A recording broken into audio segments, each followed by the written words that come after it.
Good morning, जोहार, नमस्कार। सभी का स्वागत है आपके यूट्यूब चैनल रामगढ़ एडुकेयर में। छात्र एकजुटता का परिणाम दिख रहा है साथियों। जेटेट पर तेजी से काम हो रहा है। कल के अपडेट में मैंने आपको बताया कि डाइट के द्वारा एक कमेटी बनाई गई है जो नया एग्ज़ाम पैटर्न सिलेबस जो है उस पर समीक्षा करने के लिए और थोड़ी बहुत जो भी माइनर मिस्टेक है उनको दूर करने के लिए। तो कंप्लीट ड्राफ्ट जो है ऑलमोस्ट तैयार है। क्या क्या मुख्य बदलाव हुए हैं, सबसे महत्वपूर्ण बात, जो अपियरिंग वाले अभ्यर्थी हैं बीएड डीएलएड कि जो लास्ट सेमेस्टर लास्ट ईयर में है इनको फॉर्म फिल करने का मौका दिया जा रहा है। और शिक्षा सचिव ने ये भी कहा है कि 31 मार्च से पहले पहले एग्जाम डेट जो है क्लियर कर दिया जाएगा। तो चलिए जानते हैं क्या क्या मुख्य बदलाव हुए हैं। योग्यता, आयु सीमा, क्वालिफाइंग मार्क्स और एग्जाम पैटर्न, कौन कौन से भाषाओं को शामिल किया गया डिटेल में। तो ये आपका भास्कर का एक्सक्लूसिव अपडेट है 14 मार्च का।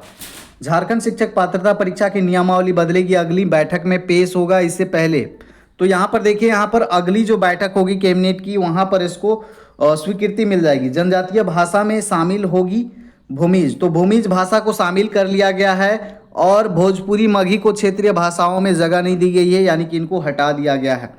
तो यहाँ पर देखिए क्या खास है। परीक्षा का स्तर जो होगा 1 to 5 के लिए और 6 to 8 के लिए। तो पेपर 1 जो होगा 1 to 5 के लिए, इसमें 12वीं कक्षा में कम से कम 50% अंक, 2 वर्षीय प्रारंभिक शिक्षा यानी कि डीएलएड उत्तीर्ण होने चाहिए या फिर अंतिम वर्ष का छात्र हो। तो ध्यान दीजिए, अंतिम वर्ष का जो छात्र हैं यानी कि अपियरिंग, क्लियरली बताया जा रहा है कि ये जो है फॉर्म फिल कर सकते हैं। या 12वीं में 50% अंकों के साथ 4 वर्ष या बीएलएड भी अगर है इंटीग्रेटेड वाला तो भी आप आवेदन कर सकते हैं। पेपर 2 की बात करें तो यहाँ पर स्नातक की डिग्री होनी चाहिए और 2 साल का प्रारंभिक शिक्षा में डिप्लोमा डीएलएड है तो भी आवेदन कर सकते हैं। या न्यूनतम 50% अंकों के साथ स्नातक, स्नाकोत्तर और बीएड उत्तीर्ण है या अंतिम वर्ष के छात्र हैं यानी कि अपियरिंग हैं। ये बड़ी अपडेट है, तो अपियरिंग वाले आप तैयारी करना शुरू कर सकते हैं, अपियरिंग को मौका मिल रहा है। पासिंग मार्क्स की बात करें तो सामान्य वर्ग के लिए आपको 150 अंकों का ये परीक्षा होगा, इसमें से 90 अंक लाना होगा यानी कि 60% मार्क्स आपको लाने होंगे।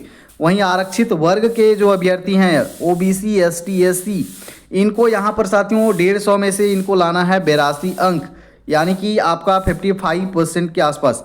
आयु सीमा का कोई बाउंड्री नहीं है, एज लिमिट यहाँ पर रखा नहीं गया है, कोई भी यहाँ पर फॉर्म को फिल कर सकते हैं। तो चलिए डिटेल में देखते हैं जो अपडेट्स निकल करके आए हैं।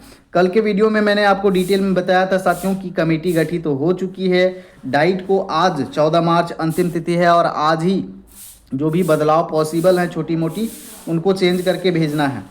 झारखंड शिक्षक पात्रता परीक्षा की नियमावली बदलेगी, इसका ड्राफ्ट जो है देखिए तैयार हो चुका है। ड्राफ्ट तैयार हो चुका है तो नियमावली अब बदलेगी। कैबिनेट की अगली बैठक में इसे पेश किया जाएगा। इसके लागू होने के बाद जेटेट के लिए जिलावार भाषा के लिए कोई बाधा नहीं होगी। जिस जिले में जो भाषा बोली जाती है वहाँ उस विषय के शिक्षक ही बहाल होंगे। जेटेट के लिए अभ्यर्थियों को हिंदी, अंग्रेजी, संस्कृत और उर्दू भाषा में से कोई 2, देखिए तो यहाँ पर हिंदी, इंग्लिश, संस्कृत और उर्दू, इनमें से कोई 2 भाषा आपको लेना ही होगा, कंपलसरी है। उसके बाद जनजातीय या क्षेत्रीय भाषा जो होगा ये आपको लेना होगा, यानी कि 3 भाषा के पेपर आपके एग्जाम में होंगे, यानी कुल 3 भाषाओं की परीक्षा अनिवार्य होगी। भूमिज को जनजातीय भाषा में शामिल कर लिया गया है। वहीं क्षेत्रीय भाषाओं के रूप में भोजपुरी, मगही, अंगिका और मैथिली को हटा दिया गया है। शिक्षा सचिव का कहना है कि 31 मार्च से पहले जेटेट की जो तिथि है ये घोषित कर दी जाएगी, जबकि पलामू, गढ़वा, गोड्डा, देवघर, धनबाद, बोकारो आदि जिलों में ये भाषाएं ज़्यादा बोली जाती हैं। जनजाति भाषा में आपका मुंडारी रहेगा, संथाली रहेगा, कुड़ुक रहेगा, वखड़िया रहेगा।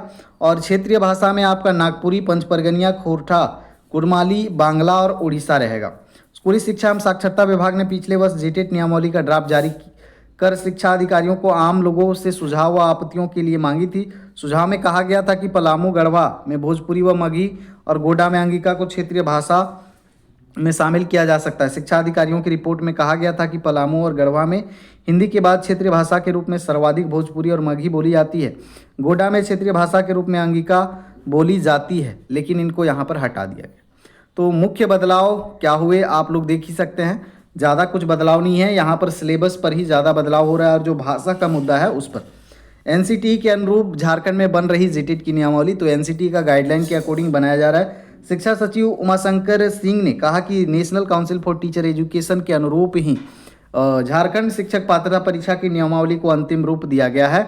एनसीटीई के केंद्रीय अध्यक्ष केंद्रीय शिक्षक पात्रता परीक्षा यानी कि सीटेट के जो नियमावली की मंजूर है वह सभी यहाँ की नियमावली में समाहित की गई, यानी कि सीटेट का जो एग्ज़ाम पैटर्न सिलेबस है उसी के अनुरूप यहाँ पर बनाया गया है। उन्होंने कहा कि 31 मार्च के पहले जेटेट परीक्षा की तिथि घोषित करना उनका लक्ष्य है। विभाग तेजी से काम कर रहा है, कुछ बिंदुओं पर विचार चल रहा है जो कि अंतिम चरण पर है। ज़्यादातर प्रमुख बिंदुओं पर सहमति बन चुकी है, तो ऑलमोस्ट तैयार है। लेकिन जो हम लोग का प्लानिंग है, रणनीति है, सभी छात्र और जो प्रशिक्षु हैं एकजुट रहेंगे। प्यारे साथियों, एकजुट नहीं रहेंगे तो काम नहीं चलेगा।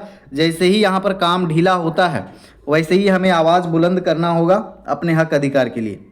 10 वर्षों से जेटेट नहीं हो रही है, सभी को पता है। 3.5 लाख से अधिक अभ्यर्थी आवेदन 2024 में ही किए हुए हैं और जो 25,000 शिक्षक कार्यरत हैं जो कि जेटेट पास नहीं है, उनके लिए भी यहाँ पर नौकरी का खतरा है। तो उनके लिए भी जेटेट यहाँ पर पास करना अनिवार्य है 2 वर्षों के अंदर। और ये हाईकोर्ट का तो आदेश था कि 31 मार्च तक जेटेट लेना था। तो यहाँ पर अगली कैबिनेट में जो है यहाँ पर कंफर्म हो चुका है कि अगली कैबिनेट में नियमावली को भेज दिया जाएगा और नियमावली जैसे ही पास होगा जैक के पास आएगा और जैक के द्वारा परीक्षा तिथि घोषित की जाएगी विज्ञापन निकाल करके। तो ये लेटेस्ट अपडेट है। जितने भी अपडेट आएंगे सारे अपडेट आपको पहले देने का कोशिश करूँगा। तो आप लोग बने रहिएगा हमारे साथ एकजुटता के साथ, ताकि जेटेट पर कार्य जो है तेज़ी से चलता रहे। धन्यवाद।